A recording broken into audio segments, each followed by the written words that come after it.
Welcome, welcome, welcome to the last training in your light bulb moment and the first official training in our Overachiever track. So get ready to earn some triple XP.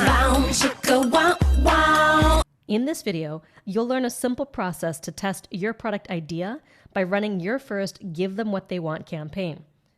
Just remember that all trainings in the Overachiever track are optional, not necessary to reach mission accomplished, and not required to claim the no risk guarantee. That said, they are valuable and can add some extra wind beneath your experienced product wings. You are the wind beneath my wings. Before we get into the nuts and bolts of running this crucial campaign, I wanted to talk about why it's so important to test your ideas before developing your product.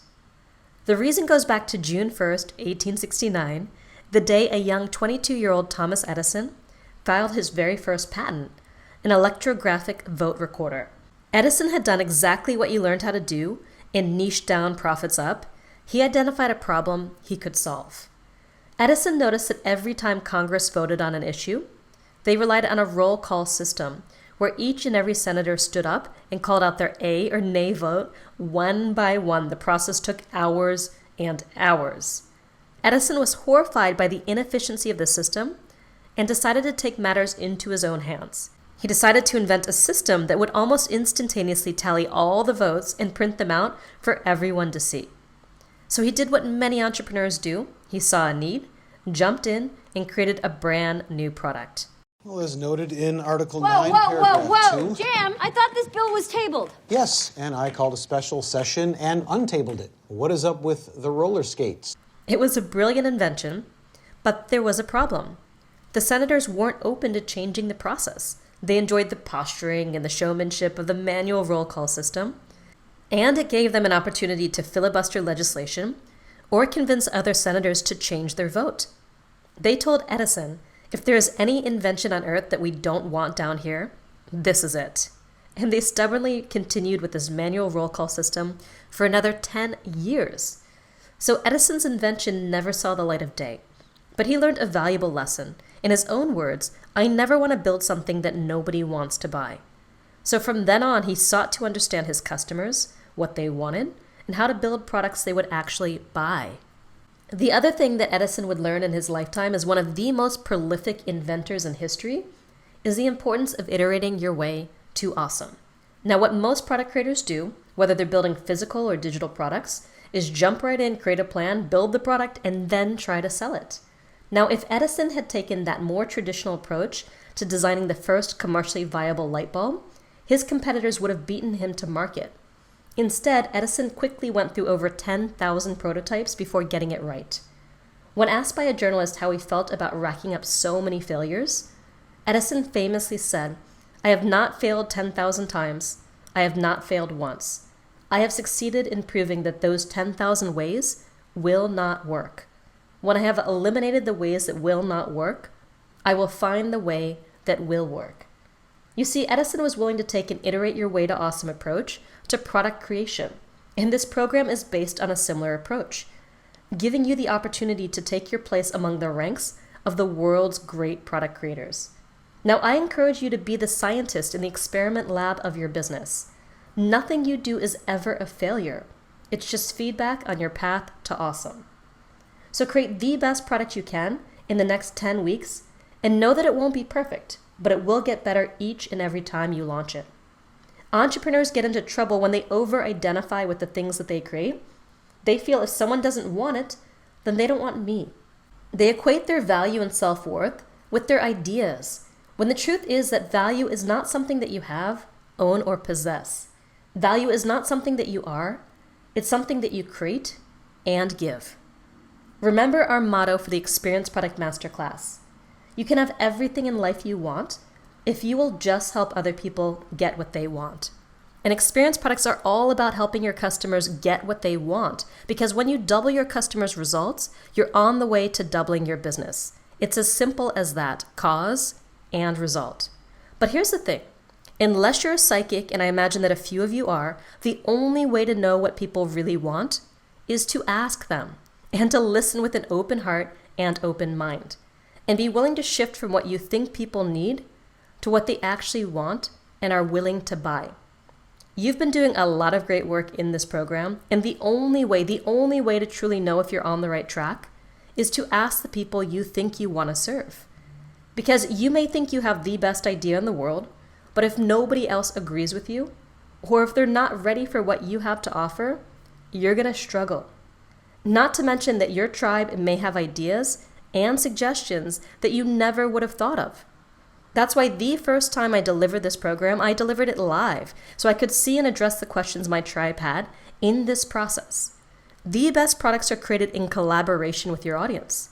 Now, the old way of creating information-based products was all about being the guru on the mountain, having an idea, creating everything, then taking it down the mountain to sell it to the market, and hope like hell that you can sell it. Now, that approach has resulted in countless failed products and millions of hours of wasted effort. Now, we're not going to let you do that here in the Experience Product Masterclass. That's why today, you're going to learn a specific process to test your ideas with your tribe before you go any further with your product. As my friend Brian says, trial and error is the most expensive investment you can make in your business. This one step can save you thousands of hours and thousands of dollars. So the Give Them What They Want campaign is the second of the 6 marketing campaigns that you'll be learning in the masterclass. And this campaign can be used for sales and for market research or validating your product ideas. So here's how this works. Your mission, should you choose to accept it, is to design a simple survey to test your product idea with your market and fine-tune your idea based on the feedback you get. In this training, I'm going to lead you through the step-by-step process for how to run your Give Them What They Want survey campaign, plus a detailed student case study so you can see this campaign in action. Before we begin, I want to answer the questions. How much is this going to cost, and what technology should I use to do this? Now, first of all, there are dozens of free survey tools out there.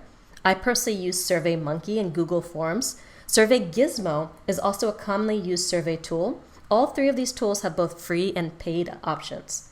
Now, we're not going to talk about this today, but if you ultimately want to design something more sophisticated and embed a survey or assessment on your website, JotForms and Gravity Forms are good paid options. Now, we use Gravity Forms for our economics assessment. These tools allow for greater customization, but of course they require more work to set up too. For now, I recommend keeping it super simple, not allowing yourself to get lost in technology overwhelm, and going with SurveyMonkey, Google Forms, or Survey Gizmo. You can design a very simple survey fast using one of these free tools, even if you're not tech savvy at all. Now, do not let the excuse of being bad at technology or intimidated by technology to stop you from getting to mission accomplished. Designing, marketing, and making $2,000 or a whole lot more from an experience product in 10 weeks or less. One of the master skills you're learning in this program is resourcefulness. The deep knowledge that you have the resources at your disposal to do everything you need to make your product and your business a success. And if you feel like you can't do something yourself, then I recommend that you reach out for support. Perhaps you could do a trade with someone in this program who has the skills you need, or simply go to Fiverr.com, type in the word survey, and find someone who will create an online survey for you, starting at just $5. It really is that simple. I want you to internalize something right now. There is no excuse in the world that can keep you from creating your lucrative experience product, making the impact you're here to make, and living your message. One of my students in our year-long mentorship program, Emily Fontes, she doubled her business while her son was in chemotherapy, all while working less so she could spend more time with him. Now, she made the choice to join our $18,000 year-long program while her son was in treatment for cancer because she wanted to be an example for her son of what's possible no matter what life throws your way. You can do this. Nothing is going to stop you from getting across the finish line to mission accomplished. So let's get started. The first step is simply choosing a focus for your survey that relates to your product idea. Now, my mentorship student, Tinula, wanted to build a new career coaching business. She used to work for technology companies, so her original idea was to coach women in technology who were being passed over for promotion and advancement in a male-dominated industry. Instead of assuming that there was a need for this in the market, she decided to run a Give Them What They Want campaign to validate her idea and see if women in technology related to this specific problem. And she did that by following the first 3 steps of the Give Them What They Want campaign. First, she sent people to a group survey that gives them the option to leave their name and email address so they can receive the results of the survey. Second, she redirected them to a thank you page when they complete the survey. And third, she sent the results of the survey to the group. Now, those are the 3 core steps to validate your idea by your market. And if you'd like to turn the momentum you get from this campaign into a way to market your product, you can also send an invitation along with the results. That invitation can be to visit a sales page for more information on an offer related to the top survey results, or to schedule a free discovery session with you to discuss how the results impact them. Both of these optional 4th steps can lead to a sale.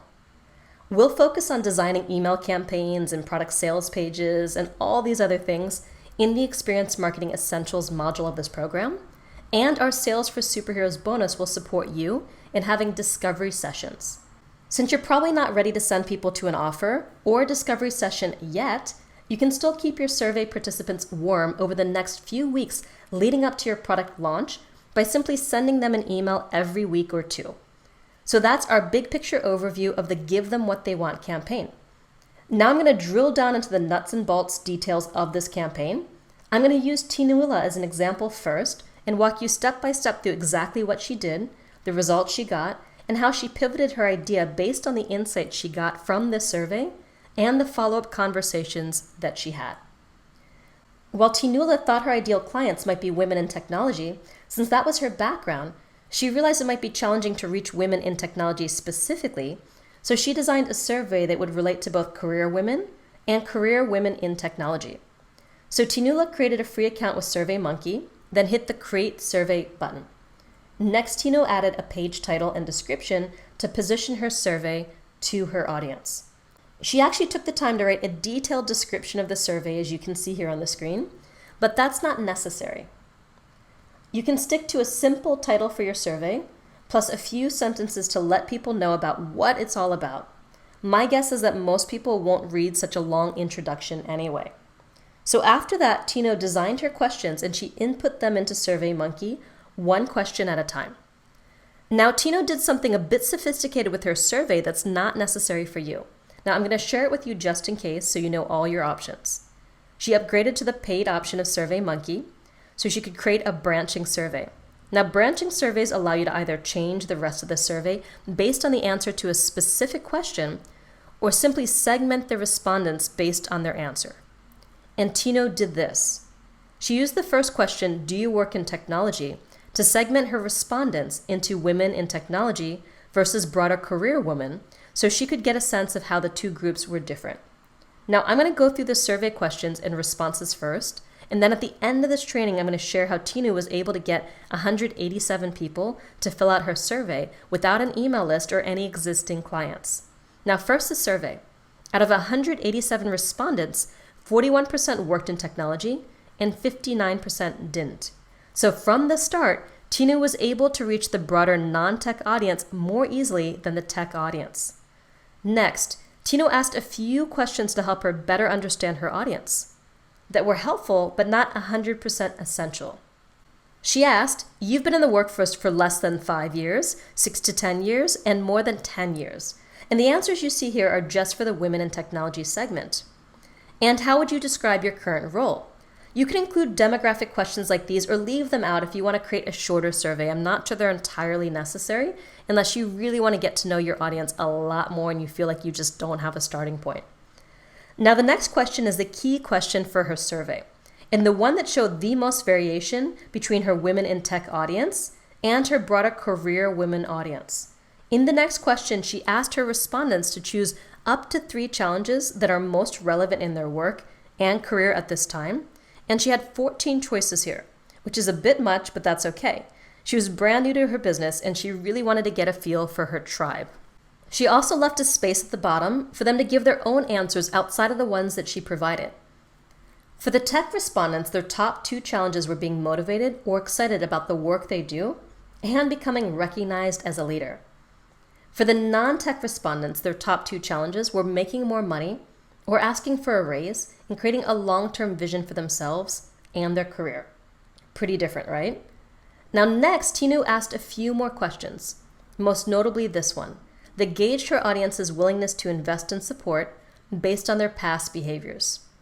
What's your experience with professional development activities? Then for the non-tech women, she asked them what industry they were in.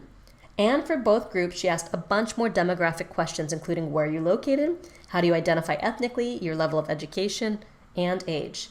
And then at the end of the survey, Tinu did something really smart. She gave her students the option of submitting their name and email address to get a copy of the survey results. Now, I'm including her survey results in the worksheets for this training. Now, you can see she used a clever page description for the curious ones, and she gave people the option of either sharing their details or not. And out of the 187 that submitted survey responses, 80 of them chose to leave their email addresses, so she was able to build a nice little list from that survey. So before I get into how Tinu got 187 people to take this survey, I want to talk about how she used the responses to pivot her niche. You'll remember that she was able to get more responses for women outside of tech than women in tech. Now, for the women outside of tech, their number one concern was creating a long-term vision for themselves and their career. So Tinu decided to invite the non-tech women who filled out the survey and left their name and email address to do a free private career vision session with her. For the women in tech, their number one concern was being motivated about their work, followed closely by becoming recognized as a leader.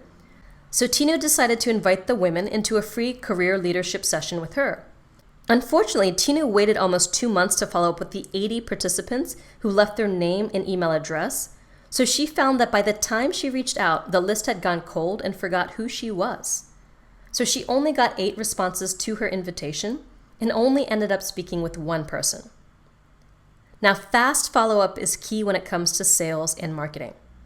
However, the feedback that she did get by email and on the phone allowed her to quickly realize that career vision and leadership were both too broad and too vague. They weren't specific and urgent enough to really motivate people to action. And this allowed her to pivot. So plus, if you look back at the survey responses, you'll see that the number 2 challenge for the non-tech respondents was making more money and asking for a raise. Now, creating a long-term vision had 37 votes, and making more money asking for a raise had 36. Now, with small numbers like this, you have to allow for some statistical anomalies. You just don't have a large enough sample size to make a definitive conclusion. You'll also notice that making more money was the number 3 challenge for women in tech. So clearly, this mattered. Now, this survey allowed Tinu to shift from women in technology to women who wanted to move from 5 to 6 figures. Now, with this shift, she started getting a much better response. Not only was that topic more urgent and specific, the specific context of moving from 5 to 6 figures also made it situational and allowed her to describe the problem more clearly and specifically. With this new niche, Tinu quickly got 2 beta coaching clients who are each paying her $1,200 for 3 months in this new niche. Now, her standard rate will ultimately be $2,500 for 3 months once she gains more experience and confidence. Now, using the simple give them what they want campaign, Tinu was able to literally give people what they want. And because of that, she was able to hit mission accomplished and iterate her way to awesome. And she did this without any niche or any previous clients. Now, can you see how invaluable it was for Tinu to get that insight so early on in her product development? It saved her a lot of time and effort. In her own words, if anything, it's been a good first-hand experience of creating a campaign to test a niche and to be timely in her follow-up. Now, you're probably asking, but Marisa, how did Tinu get 187 people to fill out her survey? And that's a great question. And the answer is simple and something you can do right now. With no list, no clients, doesn't matter. First, Tinu wrote the simple note that you see here on the screen. Hello, I'm conducting a survey about women in the workforce and their career goals for my master's project. I'm looking to get at least 100 responses for the survey and would love if women in this group can participate. The survey takes less than 3 minutes to complete. I'm happy to share the results once I've collected the numbers needed. Thanks. So as you can see, this note wasn't anything special. She didn't have a copywriter on her team. She simply wrote a quick note that said what her survey was about, why she was doing it, and made the offer to share the survey results. She posted this note on 5 Facebook groups and 3 LinkedIn groups. She was already a member of all 8 of these groups, but she had only been minimally active. Now, even if you're not already a member of any Facebook groups or LinkedIn groups, you can easily search both Facebook and LinkedIn for groups that relate to your topic. Join those groups and then observe and participate for 2 to 3 days. Then, if the group allows, paste a note that's appropriate to that group and ask people to fill out your survey. Now, it really is as simple as that. So let me give you a quick recap of all the steps. Then I'm going to give you another example, and then I'll end with some suggested questions that you can ask in your survey. First, you want to position your survey in relation to your product topic. Tino called her survey the 3 things I want to change about my career. Then write 3 to 10 survey questions, and I'll be giving you a list of questions you can use in just a moment. Then create a survey in SurveyMonkey, Google Forms, or Survey Gizmo. Then draft a short note about what the survey is about, why you're doing it, and offer to share the results with the group when you're done.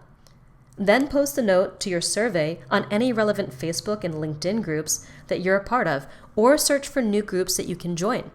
Now on Facebook, simply use the top search bar to search for your topic, such as San Francisco fitness, and then once you see the results, click on Groups in this white bar at the top to filter the results only to groups. Then in the left sidebar under Filter Results, Show Only, click on Public Groups to find groups you can join if you've got a product that relates to people who are interested in fitness in San Francisco. You generally want to choose groups that have larger numbers, so you've got a bigger audience, and it's as easy as that. Now you can do the same thing on LinkedIn. You simply type a search term in the top bar. Here I typed in fitness professionals, then clicked on groups to filter the results. There's a lot of larger groups here. But as you can see, Facebook is more about interest areas and LinkedIn is more about professional networks. Now, when searching for groups, think about the other interests your students, customers, and clients may have that don't relate exactly to your topic, but that would indicate an interest in your topic.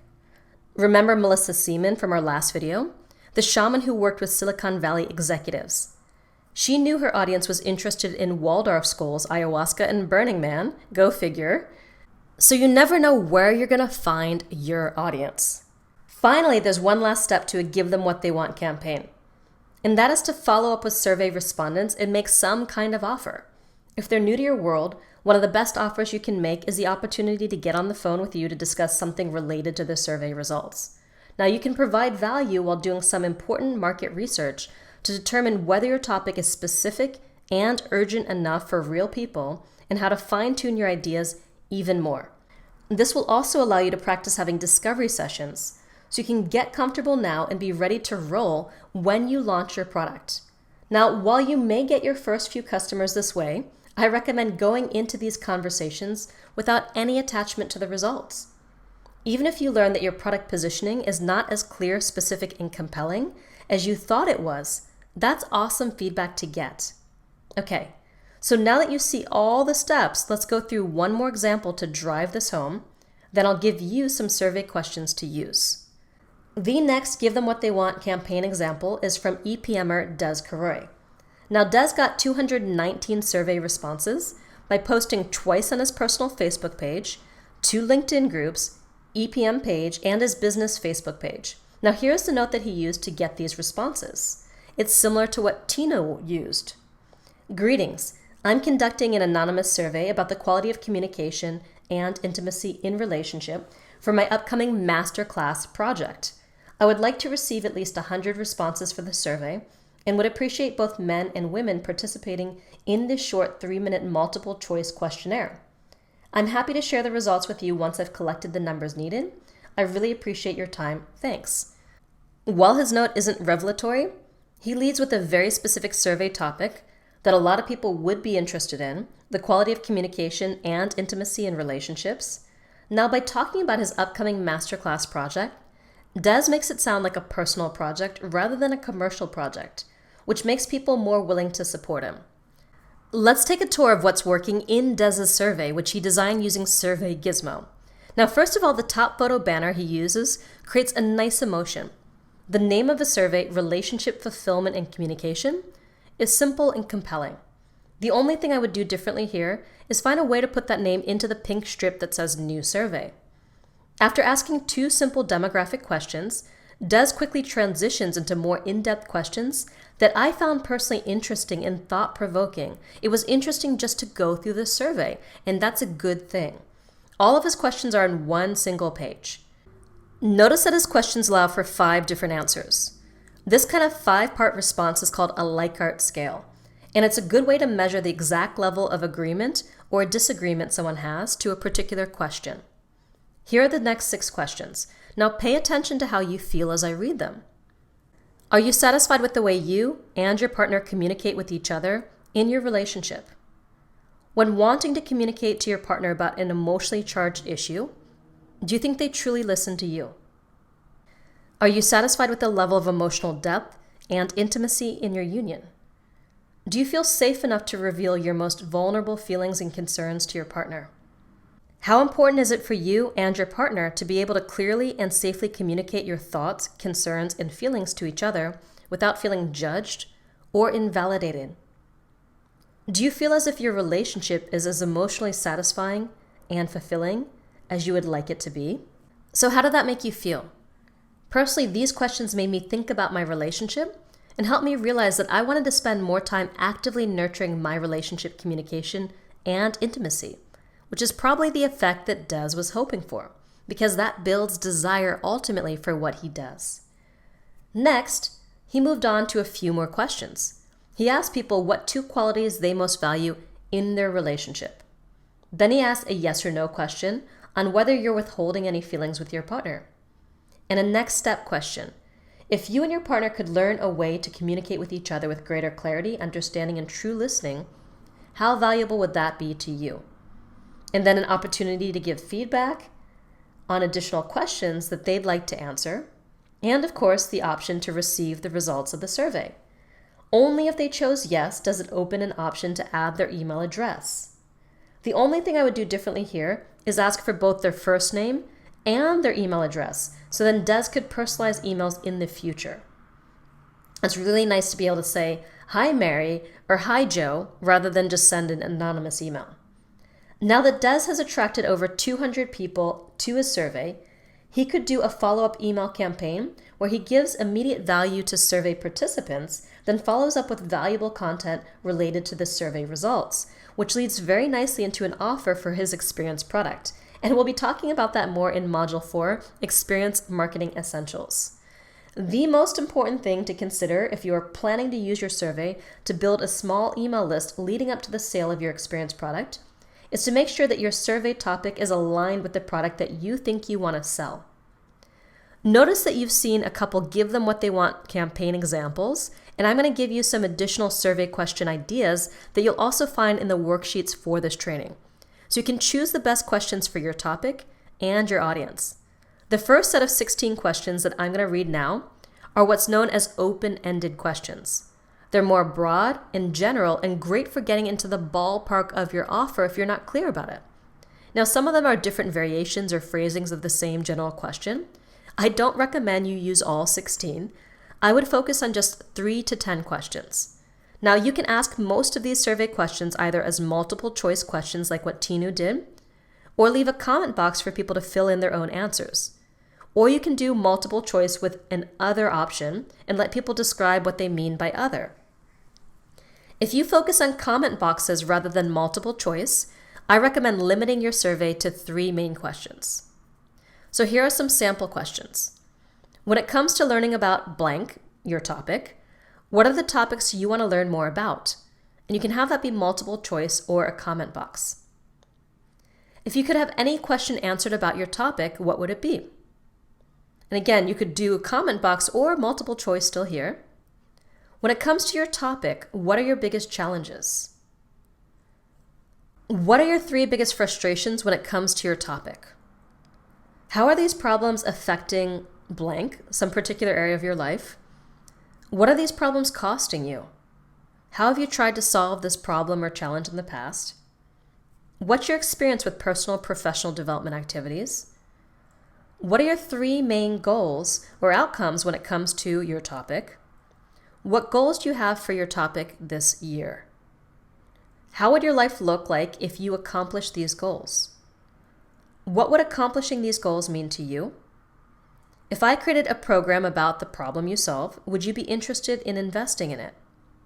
What's the oh my god dream solution that you would pay almost anything for? How do you prefer to receive information about your topic? And then here are a range of questions that can help you better understand how to find your audience. How do I find people just like you? What events do you attend? Where do you spend your time online? What Facebook or LinkedIn groups are you a part of? What blogs or publications do you read? Remember, you don't need to include all these questions, and I recommend limiting your survey to no more than 10 questions, and shorter is generally better. Now, I've done several surveys with just 3 questions. Now, the next set of questions are more specific, leading questions. Now, once you've got a good understanding of your market, niche, or product, you may want to get more specific with your questions. Now, perhaps you do one survey with open-ended questions like Tinu did to make sure that you're in the right ballpark with your product, and then you do a second survey with more specific leading questions. Or if you're already super clear on what your product is, then you can start with more specific questions to target your message more tightly to your customers' needs, like what Des did. For example, you can use this kind of survey to tune into exactly which pain point that you want to use for the main headline, promise, or angle of your mission, sales page, promotional email, or a webinar. Now, it can also help you seed your offer to your audience a few weeks before you launch a new program. Now, that way, they'll already be familiar with the topic of your program. You'll have given it some thought and maybe even feel like they've contributed to the offer. Now, this is a more advanced strategy, and I recommend that you start with the first set of questions to identify hidden needs and make sure that you're in the right ballpark and creating a product that your audience actually wants to buy, unless you already know that you're on the right track. So here's an example of a more specific question, and I've included another more detailed example in your worksheets for the session. What's your biggest challenge related to using blank, your topic, to blank, do something specific? Now, for example, what is your biggest challenge related to using social media to grow your business? A, you don't know what to say. B, the technology is overwhelming and you don't understand how to use the tools. C, you don't have the time. D, you don't have a strategy to focus your efforts, and E is all of the above. Okay, so there you have it, the 5 core steps of the Give Them What They Want campaign. Now, I recommend that you plan to get your survey done and out by the end of the first official week of the program, so you can get the feedback that you need to nail your offer. Now, I recommend trying to get at least 50 to 100 responses to your survey, so you've got a good sample size. So congratulations for the great work you've done today. I know we're starting to get into the nuts and bolts now, and that can bring up feelings of fear and confusion as you realize shit's getting real. So just allow yourself to be with those feelings. It doesn't mean that you're on the wrong track or not meant to be doing this. It simply means that you're stepping out of your comfort zone and into the future that you desire. We're here for you, and the whole Experience Product Tribe is here for you. Remember, nothing can stop you from reaching mission accomplished. Designing, marketing, and making $2,000 or more from your experience product in 10 weeks or less. You can do this. Next up, we have Module 2, which is a very exciting module. Because once you choose the type of product you want to create, it doesn't matter how good your product is if you can't get people to buy. That's why we'll spend the next 2 weeks creating the strongest marketing message and positioning possible before you even begin to create your product. In other words, how can you make your product irresistible so people can't help but say yes? You'll soon find out. See you very soon. In the meantime, go out there and live your message.